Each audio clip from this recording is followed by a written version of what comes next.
بسم الله الرحمن الرحيم. الحمد لله رب العالمين، وأفضل الصلاة وأتم التسليم على سيدنا محمد وعلى آله وصحبه أجمعين. السلام عليكم ورحمة الله وبركاته. خوش آمدید به درس 44 نور الإيضاح. متاسفانه درس 43 را 9 ماه پیش گذاشته بودیم و در این مدت 9 ماه من مجبور شدم که درس را در توقف گذارم، چون که الحمدلله دخترم تولد شد. پس با پرورش و تربیه و نگاه بینی طفل نو تولد مشغول بودم و چطوری که شما فهمیده می توانید اطفال برای ما بهد یک امانت بزرگ هست، از جمله صحتشان، تربیتشان، تمامی یعنی عملها و هنرها و یعنی چیزهایی که یاد میگیرن از روز اول، مسئولیت آنها در دست ماست و بهد مهم هست که از روز اول ما درست کوشش کنیم در تمامی بخش زندگی آنها. و برای 4 ماه آینده من بعضی مسئولیت هایم را، مخصوصا مسئولیت های درس دادن را به دیگران تسلیم کردم تا اینکه من بتوانم که این کتاب را به تکمیل رسانم برای شما. پس از الله سبحانه و تعالی دعا میکنیم که به من توفیق بدهه، به ما توفیق بدهه و به ما در وقتمون برکت بیندازه تا اینکه این درس ها را به پایان رسانیده توانیم. متاسفانه من باز هم گرچه که بعضی مسئولیت ها را به دیگران بخشیدم، اما با طفل خرد و آنقدر اهل و عائله‌ام در نزدم نیست که به آنها داده توانم. با طفل خردسال متاسفانه باز هم مشکل هست درس ها را پیش بردن و من کوشش میکنم. پس از این سبب من کوشش میکنم که هفته 2 روز درس جدید به شما نشر نمایم. شاگردانی که میخوان زنده اشتراک کنن، شما میتوانید زنده اشتراک کنید، اما ساعت ها به حد فرق میکند. اکنون حاضر در من تقریبا ساعت 7:40 می باشد از طرف شام و شاید تقریبا به شما ساعت 11 یا 12 شب باشد. پس کدام شاگردی که میخواهد اشتراک کند، البته این زنده میتوانید اشتراک کنید، اما اگر نتوانید، باقی ندارد، شما میتوانید که از طریق ثبت ها درس ها را پیگیری کنید و کدام سوالی که به شما خلق شود من در گروه شاگردان به شما جواب میدهم و کوشش میکنم که درس ها رو خیلی کوتاه نگه دارم، چون که متاسفانه زیاد وقت برای مطالعه ندارم. برای همین از آن که زیاد درس دهم اما با سراسیمگی درس دهم و بعضی نقطه ها را از دست دهم یا من با وضاحت سخن گفته نتوانم، خوبتر است که درس را کم نگه داریم. و این چونین یک گپی آخرانی که به شما میرسانم پیش از ادامه دادن. چطوری که میدانید من متاسفانه زبان فارسی زیاد صحبت نمی کنم. اکنون تصور کنید که 9 ماه می شود که قریب گپ نزدم. فقط با دخترم بعضی احیان گپ میزنم با زبان فارسی، اما عموما با زبان عربی با او گپ میزنم. از این سبب متاسفانه زبان تاجیکم دوباره کمی کند شده است. پس اگر کم ترک کندی احساس کردم در وقت فهموندن، خواهش میکنم که با من کمی صبر کنید. شاید بعد از یک چند درس دوباره زبانم روان شود. پس سر میکنیم انشاءالله. ابتدا میکنیم. الصلاة علیه فرض کفایه. در اینجا آمده بودیم، آخران سخن ما در مورد کفن بود و من ویدیوها را به شما روان کرده بودم. این یک فصل نو هست، الصلاة علیه فرض کفایه. در اینجا مؤلف در مورد یا مصنف در مورد نماز جنازه سخن میگوید که یا پیش از آن که این ترجمه را آغاز کنیم، من برای شما یک مقدمه میگویم. شما بدانید که نماز جنازه از جمله فرض کفایه حساب می شود که با ادای بعضی مسلمانان از سر دیگران ساقط می شود. فرض کفایه را من با شما قبلا فهماندگی هستم. آن از حقوقهای مهمی مسلمان بر مسلمان شمار می شود یا می باشد و در آن دعا برای میت و طلب مغفرت برای او صورت می گیرد. و اصل این نماز بر تخفیف یعنی سبک بودن یا سبک گردانیدن بنا شده است. در آن رکوع و سجده نیست بلکه آن تکبیرها و دعا می باشد. از این رو شناختن احکام آن برای هر کسی که می خواهد آن را درست ادا کند ضروری است. الصلاة علیه فرض کفایه، نماز بر بالای او یعنی نماز بر بالای میت یا بر بالای شخص مرده فرض کفایه حساب می شود. یعنی بعضی آدمان اون را انجام دهند از دیگران ساقط می شود. و ارکانها التکبیرات و القیام، و ارکان آن یعنی که رکنهای ستونهای مهمی نماز جنازه عبارتند از تکبیرها و قیام یعنی ایستاده خواندن. اکنون شرایطها سته، شرطهای نماز جنازه 6 تا می باشد. اسلام المیت، میت مسلمان باشد یعنی اسلام میت یعنی مسلمان بودن میت. طهارته، پاک بودن میت یعنی او را شسته باشند یعنی غسل داده شده باشد. و تقدمه علی الامام، و میت باید در پیش امام گذاشته شود یعنی تقدیم داشته باشد، پیش باشد. و حضوره او حضور اکثر بدنه او نصفه مع رأسه، و خود میت باید حاضر باشد، موجود باشد، حاضر باشد یعنی باشد در همونجا، غایب نباشد. یا قسمی زیادی بدنش، یا حاضر بودن اکثری بدنش، زیادی بدنش باید باشد، یا نصفی بدنش با سرش حاضر باشد. البته این متاسفانه در مورد کسانی می باشد که در جنگ بودند یا اینکه کشته شده بودند، قتل شده بودند، بعضی اعضای بدنشون وجود نداشته باشد یا نباشد. پس از یعنی حد اقلش چیست در اینجا مصنف میفهموند که میت همهش اگر نباشد، تمام بدنش هم نباشه، نصفی بدنش با سرش موجود باشه یا اکثری بدنش موجود باشه، این هم می شود. یعنی تنها بر بالای یک پا یا یک دست نماز جنازه خوانده نمی شود. و کون المصلی علیها غیر راکب بلا عذر، و کسی که نماز می خواند باید سوار نباشد، باید سوار شدگی نباشد. غیر راکب، راکب یعنی سوار، غیر راکب یعنی سوار نباشد مگر اگر عذر داشته باشد، مثلا اگر نتواند و غیره. این دیگر گپ هست. ششم این است و کون المیت علی الارض، میت باید بر روی زمین باشد، مانده باشد. فإن كان على دابة أو أيدي الناس لم تجوز على المختار إلا من عذر.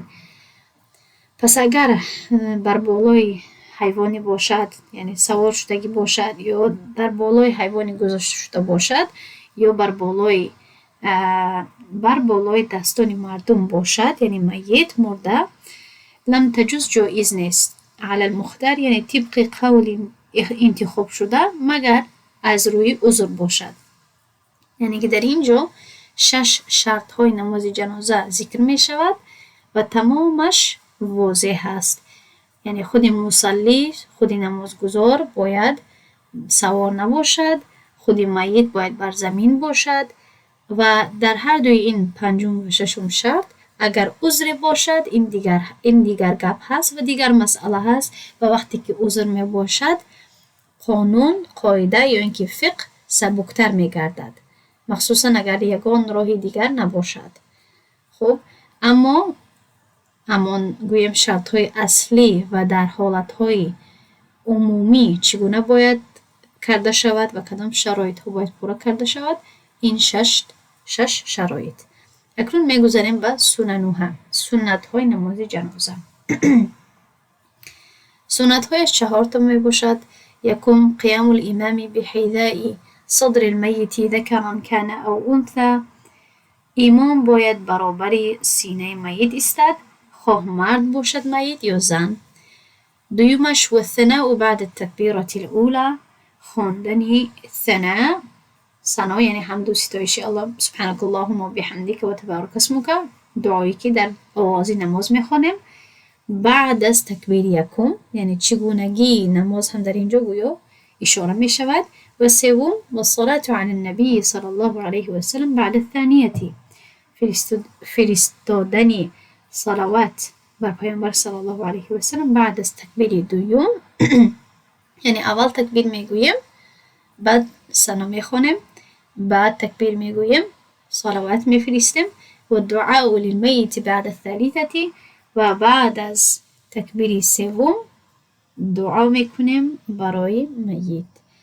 در اینجا مصنف میگوید ولا یتعین له شیء و یگان خیل دعای معین یا دعای مخصوص شرط نیست، یعنی یگان دعای مخصوص نیست، ولی و این دعای بالمأثور فهو احسن و ابلغ. اما اگر دعایی که مأثور هست، یعنی که دعایی که از پیامبر صلی الله علیه و آله روایت شده هست، اگر اون دعا رو استفاده کند پس او احسن و ابلغ هست، یعنی او بهتر هست و یعنی بهتر هست. هر دوش یک معنا رو دارد در اینجا، بهتر هست و درستتر هست میتوانیم بگوییم. و منه ما حفظ من دعاء النبی صلی الله علیه و سلم، و از جمله دعاهایی که از پیامبر صلی الله علیه و سلم حفظ شده هست و روایت شده هست این دعا می باشد. خب و این دعا از عوف بن مالک الاشجعی روایت می شود. اما دعا را اولا ذکر می کنم، بعد درباره این کمی به شما می گویم. دعا چنین هست: اللهم اغفر له وارحمه، ای الله او را بیامرز و بر او رحم کن. و عافیه واعف عنه، به او آسانی و عافیت ده. واعف عنه و از او درگذر. و اکرم نزله و وسع مدخله او مدخله، جایش را گرامی گردان و جای در آمدنش را وسیع گردان. واغسله بالماء والثلج والبرد، و او را با آب و برف و ژاله بشوی. و نقه من الخطايا كما ينقى الثوب الأبيض من الدنس، و او را و او را از گناهایش پاک بکن چنانی که لباسی سفید از چرک پاک کرده می شود. و ابدله دارا خیرا من داره، و به او خانه بهتر از خانهش بده. و اهلا خیرا من اهله، و برای او اهل بهتر از اهلش بده. و زوجا خیرا من زوجه، و همسر بهتر از همسرش عوض نمایی بده. و ادخله الجنه، و او را بر بهشت داخل کن. و اعذه من عذاب القبر و عذاب النار، و او را از عذاب قبر و عذاب دوزخ نگاه دار. پس این دعا در حدیث روایت می شود از روایت عوف بن مالک الاشجعی. امام النسائی این را در سننش روایت می کند، حدیث با رقم 1984، و امام مسلم نیز این را در صحیحش با کمی فرق در لفظ ها روایت می کند.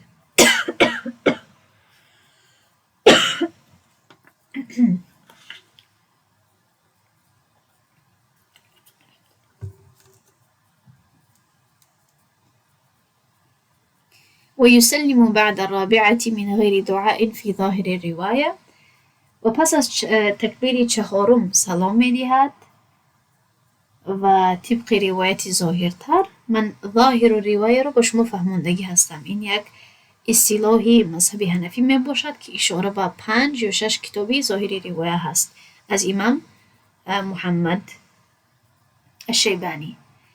پس یعنی وقتی که کلمه ظاهر و روایه رو میبینید، اگر فراموش کردید همین قدر بفهمید که در کتاب هایی که آخران نتیجه آخران فتواهای درست و مستحکم مذهب رو در بر میگیرد. خب کتاب های ظاهر و روایه، کتاب های امام محمد الشیبانی می باشد که شاگرد امام ابو حنیفه بود، و در درون این کتاب های این 5 و 6 کتاب ظاهر و روایه امام محمد تمامی فتواهای مستحکم و درستی مذهب را یعنی می نویسد که البته بر دلیل های شریعت وابسته هست یا اینکه برقرار هست. پس طبق قول مستحکم مذهب بعد از چهارم سلام یا بخشش بعد از چهارم تکبیر سلام می دهد و دعا و دیگر دعا نمی کند و می گوید ولا یرفع یدیه من غیری فی غیر التکبیرة الاولی و دستهایش را تنها یعنی تنها در تکبیر اول می بردارد. یعنی در اینجا می گوید و دستهایش را نمی بردارد مگر در تکبیری یکم. شاید شما اهمیت داده باشد که در دیگر مذهب ها مردم در هر یک تکبیری نماز جنازه دستهای خود را بالا می کنند. اما طبق مذهب حنفی تنها در یکم تکبیر ما دستهای خود را بالا می کنیم و در دیگر تکبیرات بالا نمی کنیم. در دیگر 3 تکبیری دیگر، چون که کلاً 4 تکبیر می باشد. من وقتی که در عمره بودم یا در بعضی دیگر مسجدها هم می شود اگر در اینجا دیگر مسجد روم و نماز جنازه شود، اما مخصوصاً وقتی که به عمره می رویم حرم و مدینه مکه در اونجا البته مردم از چندین تا مذاهب جمع می شود. در اونجا شاید شما اهمیت داده باشید یا دیده باشید که مردم دستهای خود را در هر یک تکبیر بالا می کنند. پس شاید شما هم بالا کنید. اما در طبق مذهب حنفی تنها در یکم تکبیر ما دستهای خود را بالا می کنیم. ولو کبر الامام 5 لم یتبع، اگر امام 5 بار تکبیر گوید در نماز جنازه او را پیروی نمی کند، چون که امام خطا کرد یا نادرست شمار کرد، حساب کرد، پس او را متابعت یا اینکه پیروی نمی کند. از قفاش نمی رود، از قفاش تکبیر نمی گوید. ولكن ينتظر سلامه فی المختاری، ولیکن انتظار می شود که سلام بگوید طبق قولی انتخاب شده. و در آخر می گوید که ولا یستغفر لمجنون و صبی، برای شخص مجنون یعنی کسی که از عقلش بیرون شده هست و برای کودک استغفار یعنی بیامرز گفتن، طلبی مغفرت کردن نمی شود، بلکه ما میگویم این دعا را برای چی؟ برای زیرا اینکه آنها گناهگار حساب نمی شوند. شخصی که عقلش به جای باشد، مجنون باشد یا کودک باشد، نابالغ باشد، آنها گناهگار حساب نمی شوند. و از این سبب است که برای آنها دیگر دعا گفته می شود. این دعا اللهم اجعله لنا فرطا واجعله لنا اجرا و ذخرا واجعله لنا شافعا مشفعا. ای الله،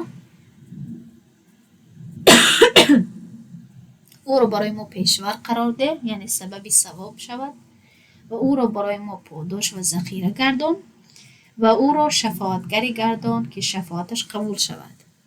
یعنی این دعا در کتاب‌های حدیث از جمله از روایت عبدالله بن عباس رضی الله عنهما روایت شده است و این را مثلا امام ابن ماجه در سننش روایت کرده است، حدیث 1516 و این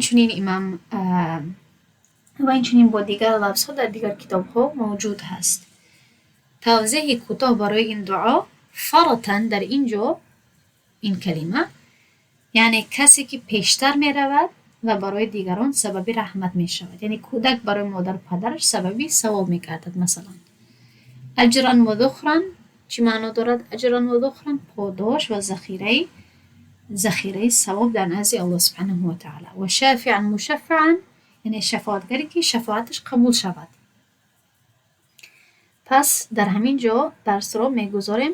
خلاصه کوتاه یا پیش از خلاصه یک نقطه دیگر در این دعا و این چنین در این دعا، در هر جایی که ضمیر را میبینیم، جای نشینی که اشاره میکند به میت، اگر میت زن باشد باید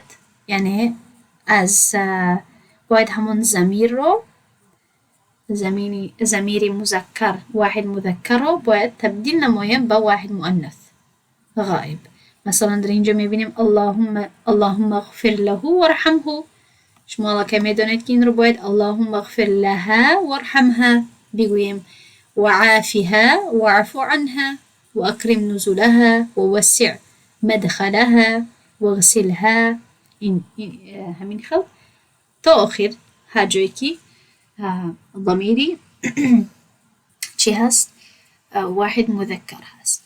اگر نتواند با که ندارد انسان میتواند که همین دعا رو بخواند. خب و این چونین در اینجا هم در آخر اللهم اجعلها لنا همین خل ضمیر رو تغییر میدیم. اما کسی که نتواند میتواند که تنها دعا رو با همون